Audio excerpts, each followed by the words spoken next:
Hey, I'm Ty with WTI, and I'm going to show you guys the perfect solution for all of your bathroom products. It's these plastic amber refillable jars with a black flip top cap.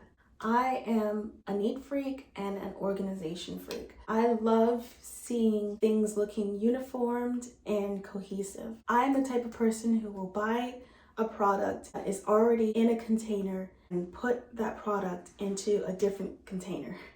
That's what I've done with these jars. I use all of my hair products and put them in these jars and label them so that when you open up my bathroom cabinet, everything looks organized and neat and cohesive. It comes with 6 jars, and in these 4 jars, I have Rosso clay, henna, fenugreek, and ashwagandha powder.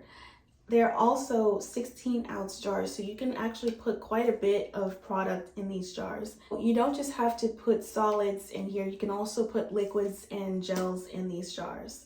What truly stands out is the convenience of the black flip top cap. It makes accessing and dispensing products a breeze, so you don't have to be worried about spills or have product on your hand and be also trying to twist off the top. You can easily pop the top and close it back. Because I use these jars in the bathroom, it's important to me that they were shatter resistant. Whether you're a skincare enthusiast or a DIY crafter, or you just enjoy organizing like me, I highly recommend these jars. And that's my point of view.